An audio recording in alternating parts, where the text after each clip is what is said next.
There we go. Okay.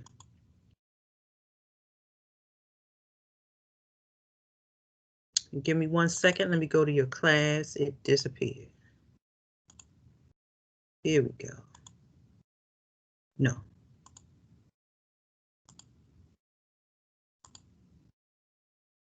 There we go. All right.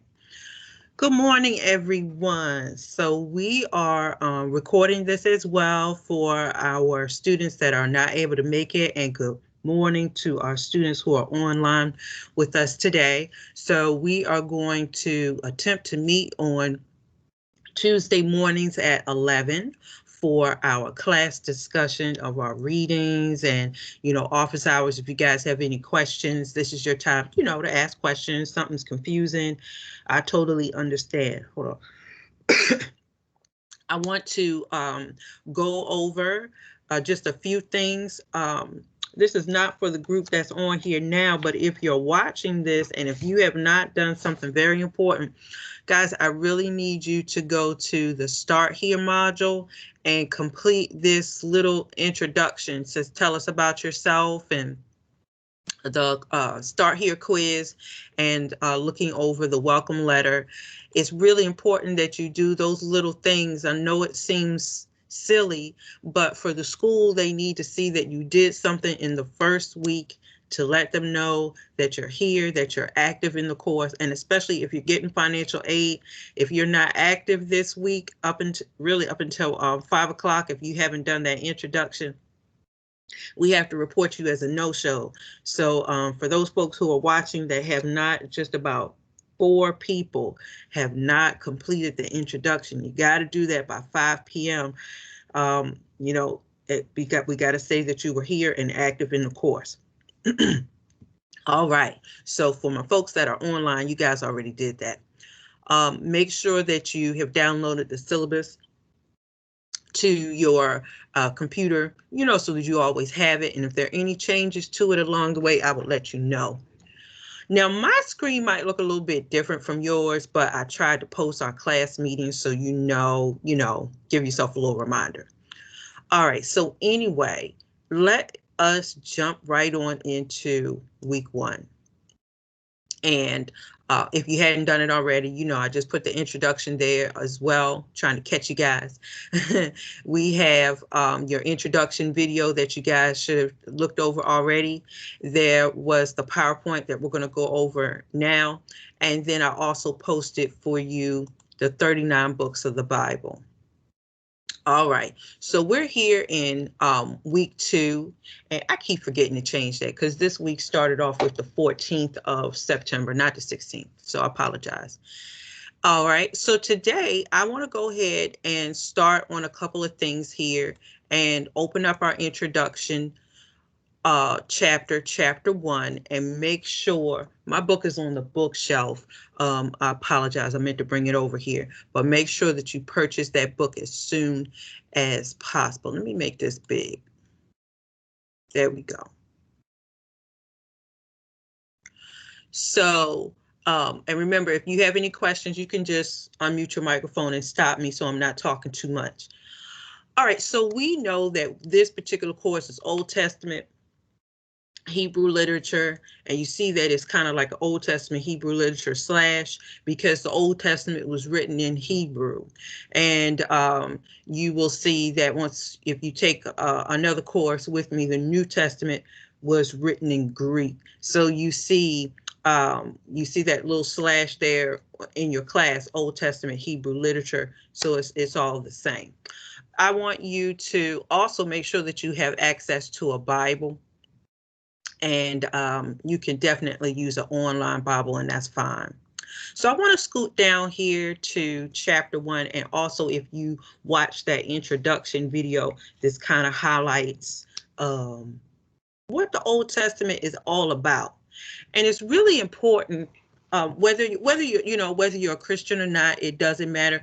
I want you to approach this as literature. And, even if you do follow Christianity, you can approach it as literature, but you can also approach it as, learning certain things about the Creator God. So it's important that when we when we read it, whether we're reading it for inspiration or for history, just simply allow the Bible to speak. What do we mean by that? Allow the Bible to speak. What do you think I mean by that? Anybody want to jump in? Letting the Bible explain what it's saying or talking about instead of what we may think it's saying. That's good. That's good. Right. Many times, I'm gonna tell you, I am an ordained minister, but many times when you read scripture, it can be confusing. And then we may say, oh, well, this is what it was right here. But I want you to just simply allow it to say what it said, and don't necessarily put something into it. Don't bring your assumptions to it. I have there in the second point right there. And so simply, when we read the Old Testament, the whole objective of it is to figure out who this God is. Some may call the creator God, or creator, or Lord. And so also in the Old Testament, it helps us to understand how God revealed God's self to people, to humanity. And those key people that we see in the Old Testament, that group of people are called Israelites. And so Old Testament really doesn't really focus a lot on Christianity, but the key religion that is focused on in Old Testament is Judaism, or Jewish. And so as you see, as it moves from Old Testament to New Testament, you'll see that things start to change, and then Jesus comes on the scene.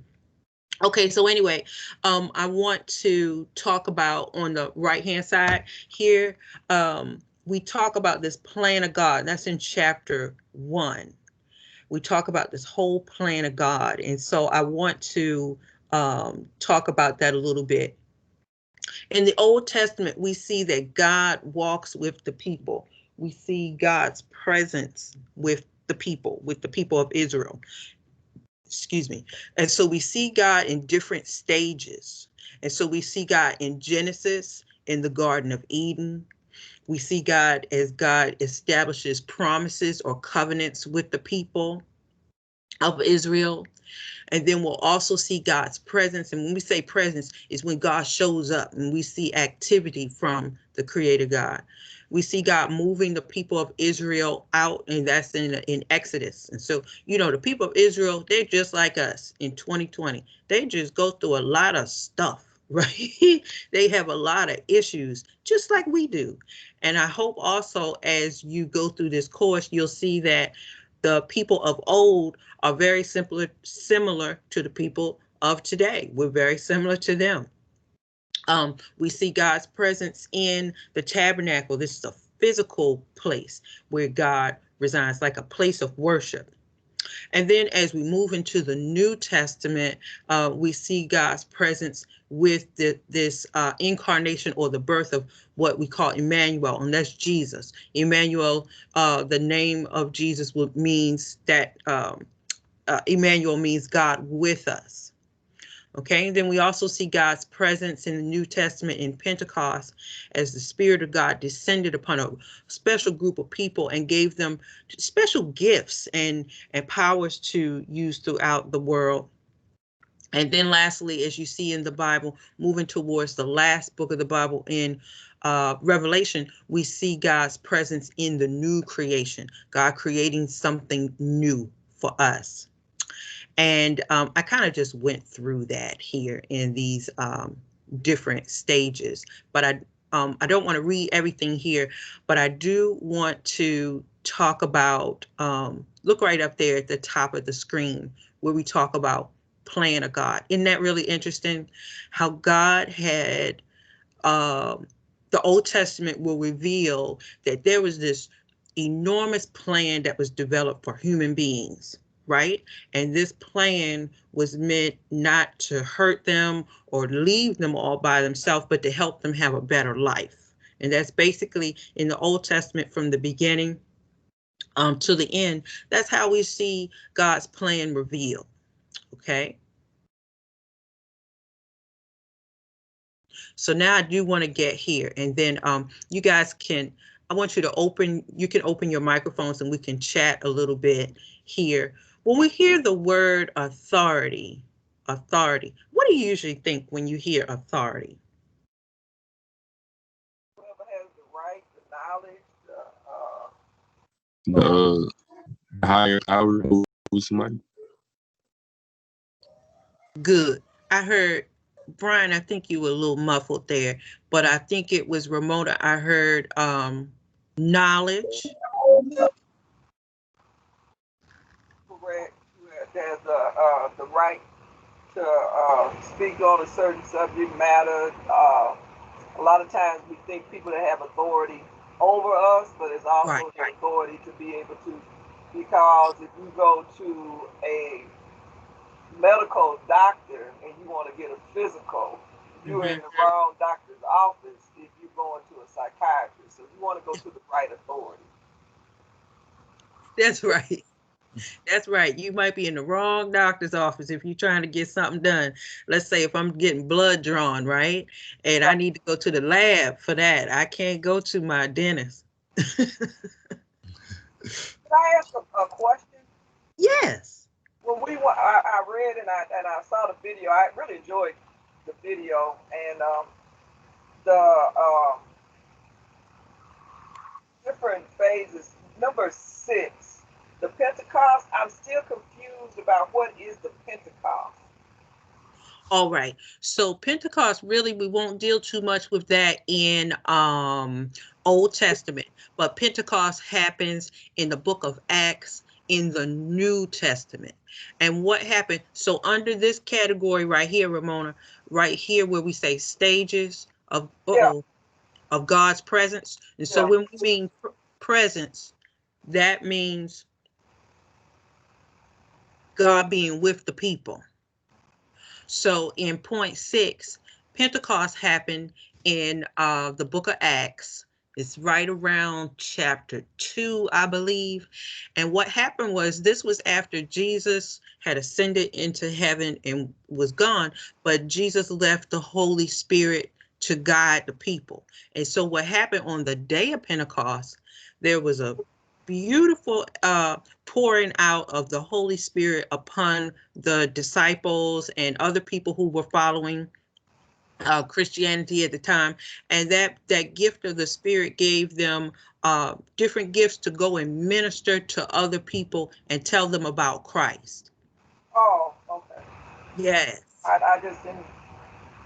I just never knew what it was, and didn't. No problem. Definition. Thank you. You are welcome. You are welcome. And if you want more, that will be in the New Testament book of Acts, and it's right around chapter, I want to say chapter 2. Okay, I got it. Yes. Good job, Brian. I think I missed you. You were saying something? When you asked about, like, the definition of authority, I was just like, when I hear the word authority, I see it as, like, somebody having a higher power. Right. Good, right. They have a certain power. As Ramona said, they have like a certain knowledge that somebody else doesn't have, right? Like they've been to school or something. They can speak on this. Very good. So when you see the word authority, when we come and talk about the Bible as literature in the Old Testament, right? Here's a key thing. When I pick up a book, I got a whole bunch of books back here. Y'all see I'm moving, so it looks real ugly in here. But if I pick up a book, actually the book that we're reading,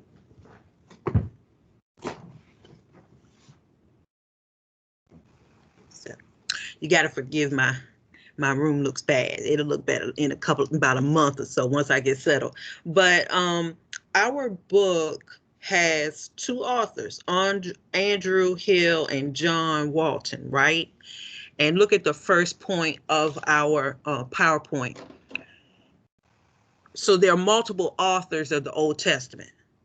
So for example, in that book that we're reading, we know who these authors are. It was two men. We could trace them down. We could probably get the publisher to give us their contact information, right? But in the Old Testament, y'all, because it is so old and you know, look at where we are now, 2020. We have computers, and before that we had paper and we had pens and all this stuff. We had typewriters. But there are multiple authors, and there could be also multiple authors too. Can y'all hear me? Yes. Okay, I just got something popped up on my screen. There could be also multiple authors to one book. So I want you to understand that when we come to a book, let's say the book of Genesis, and it's been said that perhaps Moses wrote Genesis, but I'm gonna tell you, honestly, we don't really know. You know, we don't really know. It's just so old. And like I said before, authority means who wrote it, who could have written it, who do we attribute it to. That's what we mean by authority when we see that word. So the Old Testament also, like we said earlier, it can be read for its literature. You know, even if you don't follow Christianity, it's okay, but you can follow it just for its literature. There's poetry in it. There are stories in it.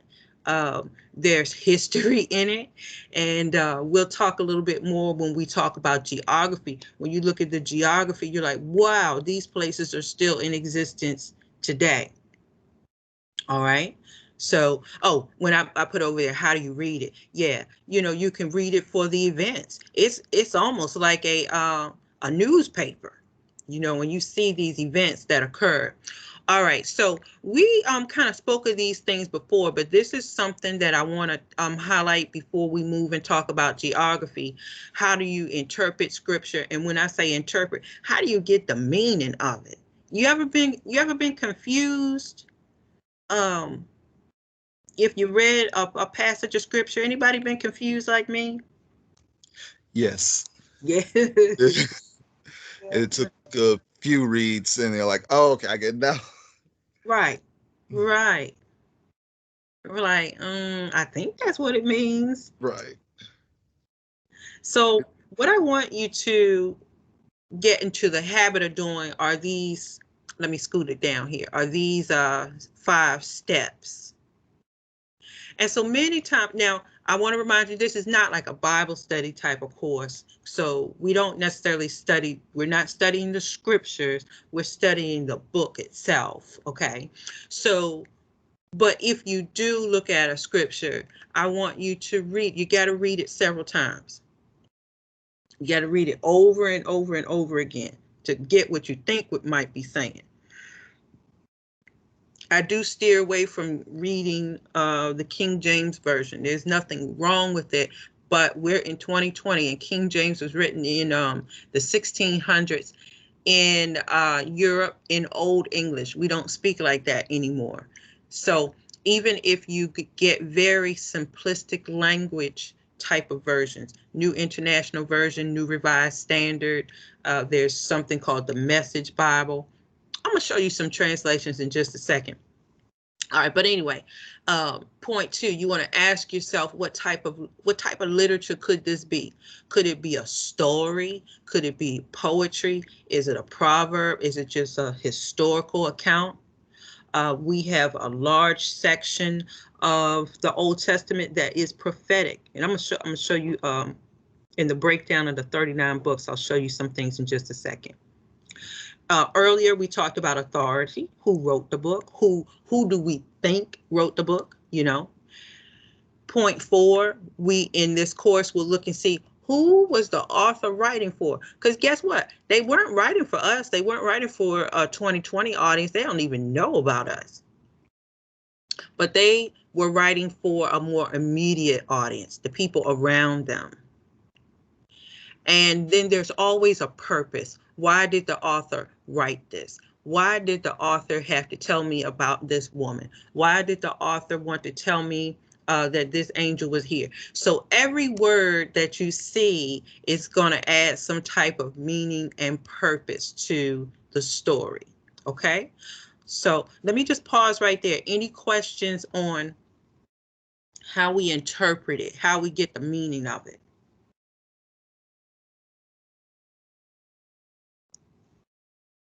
Okay. All right.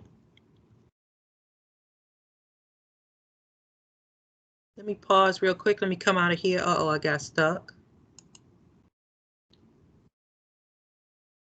And I want to go back to the table that I had of the 39 books. Let's see if I can get back to that. I think I put it in here. Yeah. I do have one question. I can't remember if it was in this book or maybe I was reading something else, but it was something called the rule of first mention. Have you ever heard of that rule? As far Rule as of first mention. right. And apparently it was like to help you get an understand of a statement or some saying, see where it was first mentioned in the Bible and compare that to the context of what's being said in that particular chapter or something like that. Okay, So, that's good. I have not heard of that rule. I'm not saying it doesn't exist because there are a lot of things I don't know. But that's a good rule where if you see a particular word, Tim, was it saying for that particular word to kind of go back and search it? mm-hmm. Okay. Here's another thing too, as you read, if you desire to read, for your own leisure, your own understanding to read the scripture. I also want you all to pay attention to words that are repeated. Biblical writers repeat a lot of words. They will repeat things or they'll repeat a particular phrase. And if you see that something is repeated, especially if you have a Bible you can write in, underline that because it always has meaning. Okay. And that always give you some added information to what the original author was trying to say. Okay. Okay. So let's just look at this real quick. There are 39 books in the Old Testament. And of course, in our time together, it is going to be impossible for us to go through all 39, right? So, like I said, we can't go through all of the books, but I do want you to see some things in terms of arrangement and different things. So the first 5 books, and we'll get to this a little bit later in the semester, 1, 2, 3, 4, 5. Okay. Genesis, Exodus, Leviticus, Numbers, and Deuteronomy.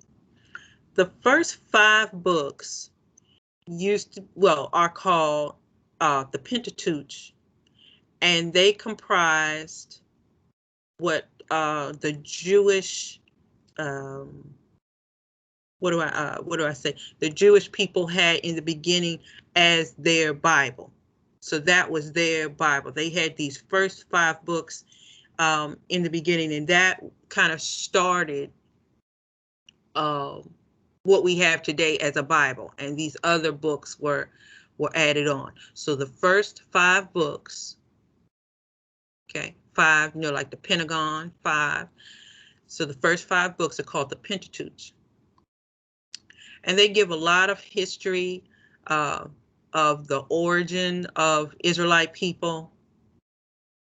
And then as we move through, you're going to learn a little bit more in terms of history. So you'll see Joshua moving through 1st and 2nd Kings, Chronicles. All of these deal in terms of history. Okay, even down to Ezra and Nehemiah. Now, Esther and Ruth are really interesting to me. You know why? Esther and Ruth. What's interesting about those? Who are they named after? Oops. Women. Okay, so Yes, Esther and Ruth. Yeah. Esther and Ruth, those are the only two books of the Bible that are named after women.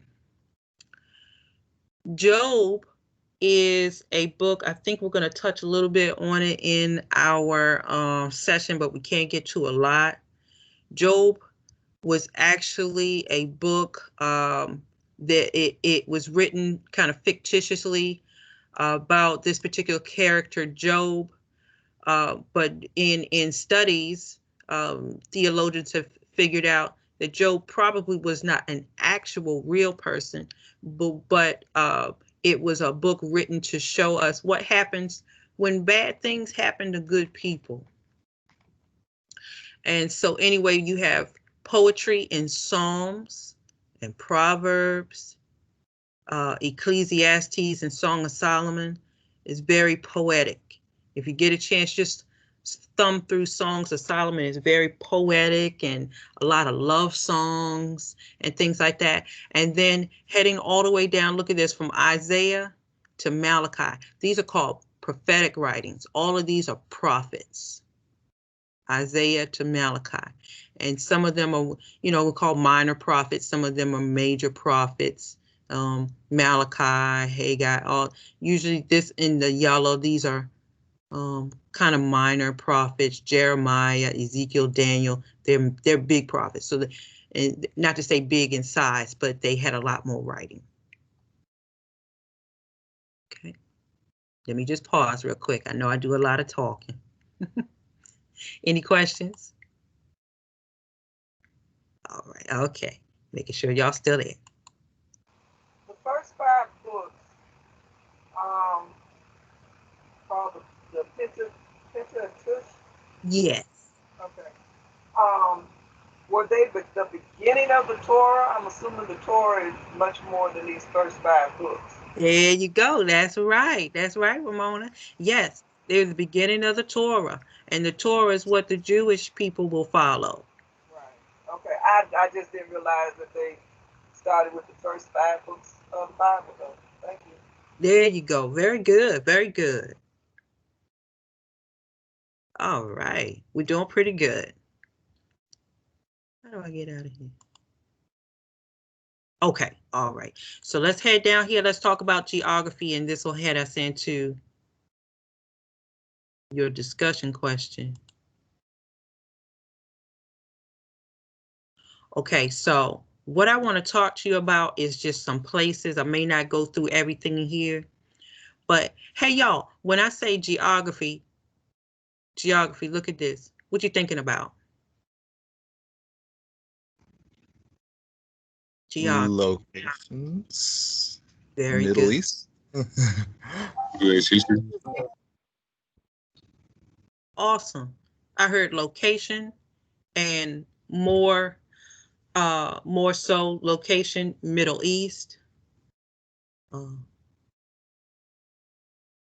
So I want you to understand in your discussion question, you're going to hit this a little bit more, but geography in the Old Testament is big.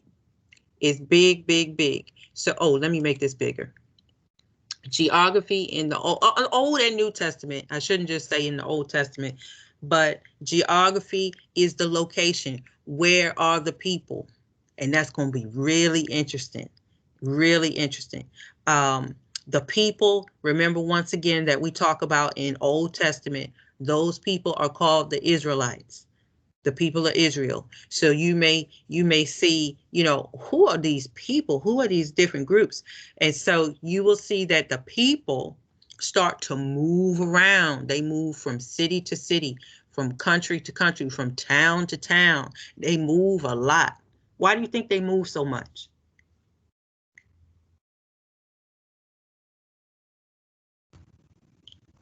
To escape wars. Some of them are escaping certain things. Yes. Yes. So if I live, I'm just going to make up something. If we were in the Old Testament and we lived over here, you see where my cursor is? Many of the folks or the groups that start to move, they move along water. Because think about it, y'all. We live in 2020, and we can go to the bathroom, right? We have a toilet, and we have a sink, and we have a shower, and all that stuff, and we have running water. But if you're in a place in a wilderness or something, the main thing that you're looking for to survive is water. And many times they'll move in groups and bands, and they move out of one place to the other place because water is dried up, or they're trying to get somewhere else where the water is more plentiful. Or just like you said, or there's some type of conflict in their area. There's some type of war. All right, so many times the location that we see, yes, it is some in the Middle East, some in Africa, Egypt, Arabian Peninsula. That is the area in which we're talking about. So I want y'all to see this picture. Isn't this beautiful? This is called the Fertile Crescent. And this area is along the Nile River Valley, right around the Mediterranean coast. And oh, here's another thing too. I want you to pay attention when you're reading in location and geography. Okay, so we live in Georgia, and there are certain things that are grown here in Georgia. What's grown here in Georgia? What are we known for? What we grow down here? They say peaches, but I think one of the Carolinas grow more peaches than we do. I know, right? Yeah. But people identify us as the peach state. We do grow some cotton, pecans. We have apples. And I know it's one thing I can't think of right now. There's another crop that we grow quite a bit of. That's right. That's right. So every region is known for something because that soil can produce something. So, you know, like we're not going to grow coconuts in Georgia. We just don't. We're not tropical like that. But who grows coconuts? Hawaii. They grow coconuts, pineapples. But and also in the regions that you'll see that these people live in, so certain things, so the you know, they have certain type of weather, so you're going to see it's real dry, and if it's dry, sometimes you can't grow the crops that you wanted to grow, right? So their living wasn't always the best, and that's also another reason why they move around so much. But look at this. Now this is a very recent picture. This is not biblical times. But isn't that just beautiful? All right, so now this is the thing that I want to talk to you about, and we're going to jump to Genesis in just a second. Many times when people think of Africa, they don't always include Egypt. I don't know why. Why do we leave Egypt out? I've even talked with some Egyptians at first. They tried to deny that they're part of Africa. I said, no, y'all on the African continent. Don't. Oh, sister, I understand. And it's like, yeah, you're part of Africa, but I think they do it because most of those people, when they do it by skin color. Yeah. They do it by skin color instead of looking at the heritage and the ethnicity of the people. They do it by skin color. So they don't figure, they consider Egypt to be part of the Middle East, so to speak. But it's clearly on the continent of Africa. It sure is. It sure is. It's on the continent of Africa. I'm going to see if I can pull up a map in just a second. It's on the continent of Africa. You see right up here? Egypt is in Africa. It's often called, you know, the gift of the Nile. And if we don't get anything, if you don't get anything out of this course, I'm going to get you. But if you don't get anything out of this course, I want you to understand that as Black people, we are in the Bible. We are in the Old Testament and New Testament. But I got you. I want you to get this. If you don't get anything else as Black people, y'all, we are in the beginning. That's our place. So we were in the Old Testament. Africa was in the Old Testament. So if African in the Old Testament, we were there. Our folks were there, right? Right. Our folks were there. And I want you to see something in just a second.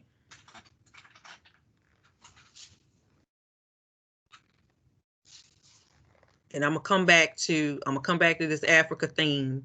And I apologize. I'm gonna stay on it for a lot because I just find it I think it's just my thing. I just gotta let people know, because unfortunately, as we grow and we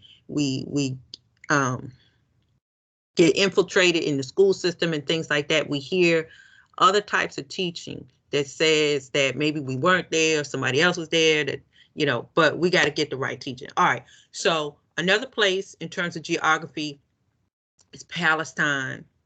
And you will also hear in the Old Testament this land. Remember, land is real interesting. This land called Canaan. And Canaan was a place where God was moving. Remember, what's the group of people? What's the big group of people we keep talking about in the Old Testament? Start with an I. Israelites. There you go. There you go. And so God keeps moving this group of people. Well, he moves them to this land called Canaan. Canaan was kind of like the promised land where they needed to be. Remember, land is big. And so Canaan was divided into 4 regions. And so they're right there. You had that should be coastal plains. You had a hill country. You had the Jordan Rift, and you had the Transjordan Plateau. Look at look at Palestine over here today. Isn't that beautiful? So it's really important for us to know about the geography, because this is the actual place where people in the Old Testament were walking about. Isn't that something? Yes, it is. Yeah. Look at this. In the Old Testament, Jordan River is very significant. And I just wanted you to see this picture. I just want you to see this picture real quick. So here's the Jordan River. Okay. And it's located in the Jordan River. Right here is Mount Hermon. See that? Here's Mount Hermon. So it just blows you away sometimes when you read Old Testament, even if you're just reading it as a story, even as literature, right? But these places actually exist. They're still here in 2020. These places are still around today. Okay. And I just want to talk to you about trade routes, and then we're going to pause. All right. So trading. So that's how they did their business. And I said, look at point 2. There was no Amazon to order anything. We love Amazon. I don't know where we would be without it. But if they needed something, they had to get up and walk.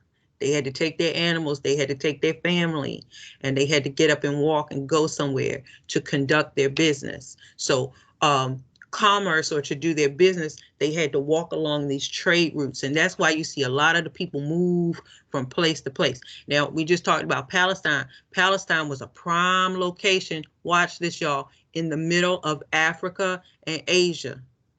So you see a lot of different groups are going to come up against certain areas. Why?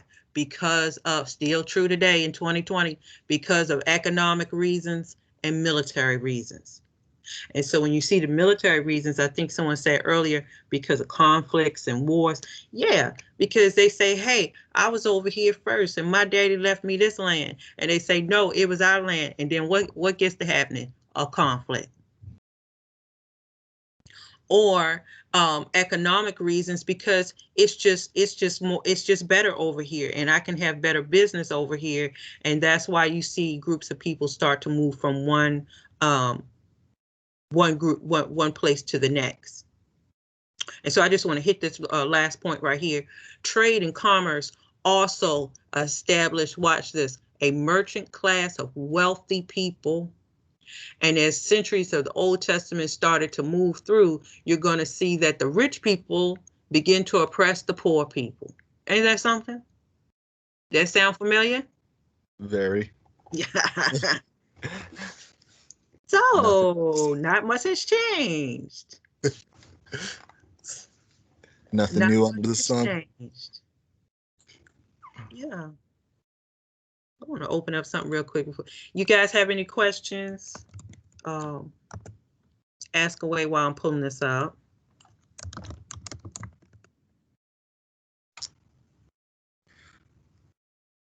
Wasn't like a couple of Go ahead.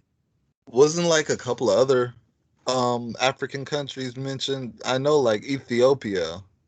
Hey, that's where we're going. Oh, okay. They actually tried that too. Some people like putting on the paper, like if you're Ethiopian, you can put that you're white or something like that on some sort of census. I'm like, why are they trying to reject all these countries? Some people across the planet do consider them. It's a cultural thing, and they are. I'm very brown skinned, and they would, and some people would refer to themselves as white. It's a cultural class thing. Because we know actually black, white, whatever, that really don't mean anything. But right. They do refer to themselves. They're brown skinned people. We look at them and we say, "Oh, you from Africa? You African American? Or you whatever, whatever." But they will call themselves white, which is one of the reasons why when we do the census and when we do some other things, you can put down, if you consider yourself white, that's what you consider yourself. Mm-hmm. And they don't base it on how we do it in this country. It's a cultural thing for them, and it shows their status in their society, and they call themselves, they'll say they're white, but it's not white like we do in this country. Okay. Very good. Looking at this, and so where with the map, look, I had to buy me a map. Hey, I had to buy me a modern day map so I can understand. You want me to go back to the map? I'm trying to understand when the Israelites were being moved around. Okay. Mm-hmm. So they like when God parted the Red Sea, they went from where to where? They went from, actually, let me give you a better map. This is, let me pull that map. They are moving from, they're not in Palestine yet. Hold on, let me pull up that map. Because I know where Israel is located now was put together in the end of World War II.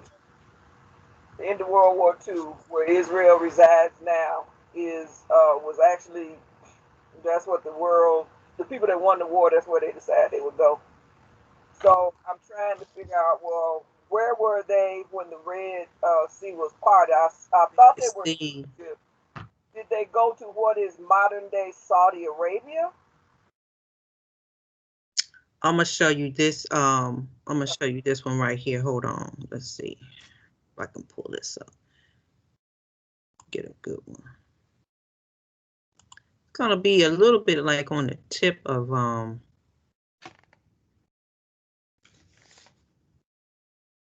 Okay, here I go. I'm gonna come right back to you, okay?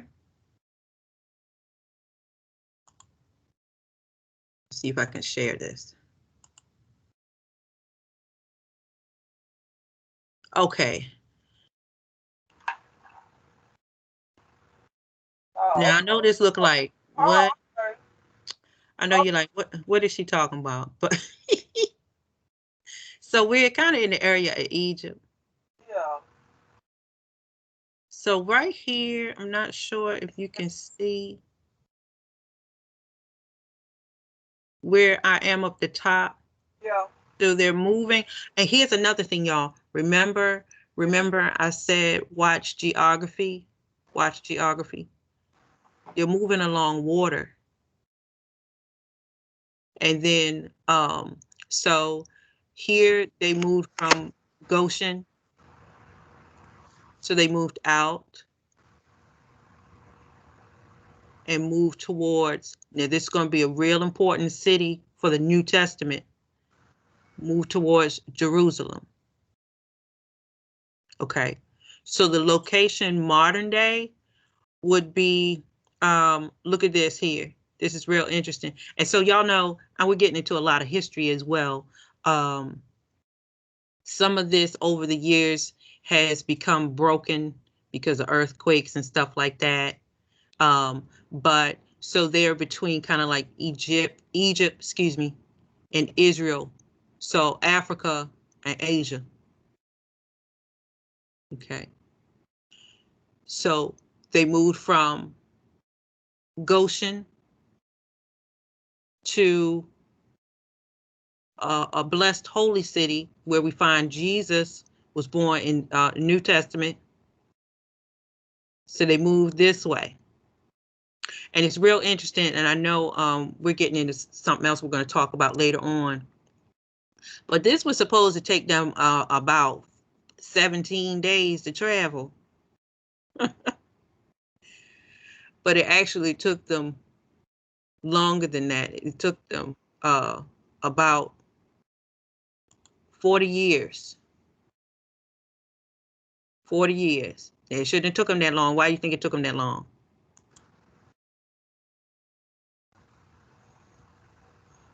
Because we can't listen to nobody. Right. Lost and start going back to Yeah. But I thought you said no. And poor Moses was trying to get them to go in the right direction, and Moses couldn't do it. And he's like, look, I can't deal with y'all. Poor Moses died. Yeah. Okay. So I want you to see this real quick, and I'm going to let y'all go because I see it's 11:52. All right. Remember we talked about geography. And this is the first book of the Bible, and we'll talk more about this. This is Genesis chapter 2. This is the creation account. And in Genesis, we learn about God's presence in the Garden of Eden and how God created two types of people, a male and female, things like that. So, but what I just simply want you to see is some locations. Where is this Garden of Eden? And look at verse 10. It says a river flows out of Eden. So remember, what do we say? Location is key. River. So it was along some water. And it said that river divided into 4 branches. Pishon, Havilah. I want y'all to pay attention to this real quick. The name of the first is Pishon. It is the one that flows around the whole land of Havilah. Students, look at this. Where there's what? Gold. And the gold of that land is good. And bdellium. And what else? What else is precious right here? Onyx. Oh my. Mm. The name of the second river is Gihon. It is one that flows around the land of Cush. Anybody heard of Cush? Yeah, they're supposed to be black people or African. Very good. If you have your phone or your computer open, Google, where is Cush? The name of the third river is Tigris. Somebody else look up the Tigris River, which flows east of Assyria. Ever heard of that? And the fourth river is Euphrates.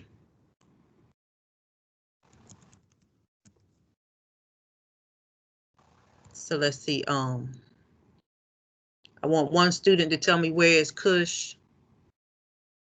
I want one student to tell me where is the Tigris River. And I want somebody else to tell me where is Euphrates River. I got the Tigris River. All right, where's Tigris, Ramona? It's the eastern of the 2 great rivers that define Mesopotamia. Mesopotamia. And it flows south from the mountains of southeastern Turkey.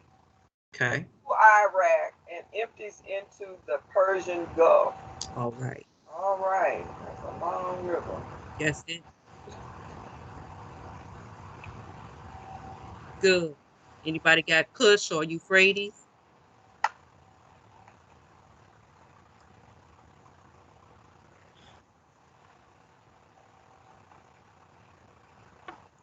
Seeing like one sort. That's interesting. I'm seeing two different sources. One saying that Kush is in Ethiopia, ancient Ethiopia. Yep. It's on both sides of the Red Sea. Yes. Though another source was saying that it's not, but it's southern Iraq or Saudi Arabia. Which one's right? Cush is Ethiopia. Cush is modern day Ethiopia. Okay. Yes, very good. Which can be southern Saudi Arabia. If you look at it, back in the day, it could have been southern Saudi, and now it's Yemen. Yeah. Okay. Now it's Yemen. Mm-hmm.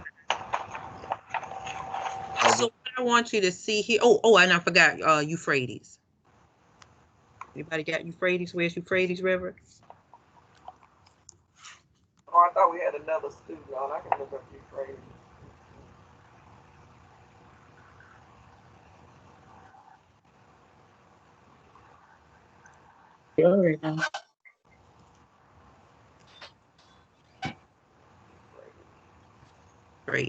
Euphrates is the longest and one of the most historically important rivers of Western Asia.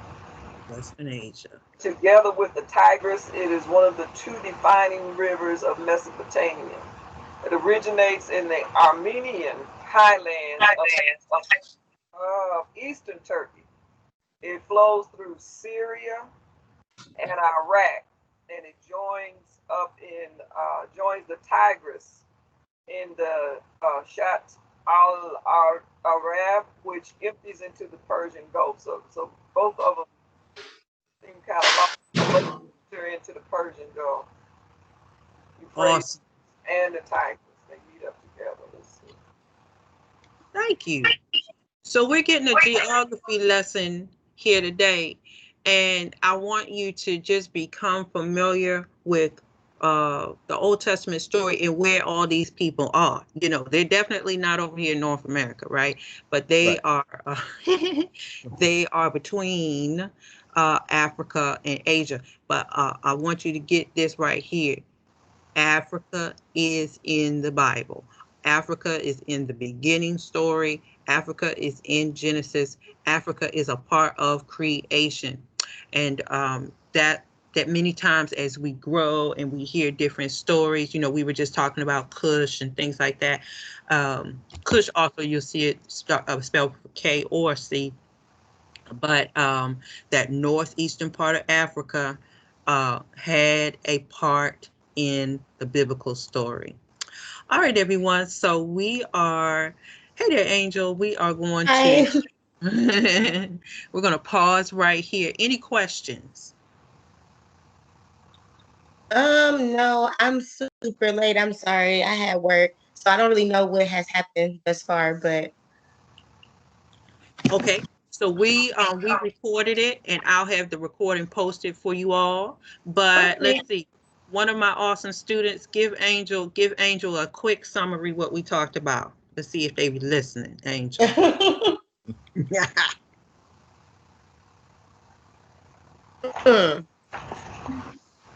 So basically, she was telling us how like the geography in the Old Testament is like very, very key, and that Africa, like the different areas that's named in the Genesis, it's pretty much some of them are parts of Africa. So she was letting us know that like we're pretty much people in the Bible are pretty much black.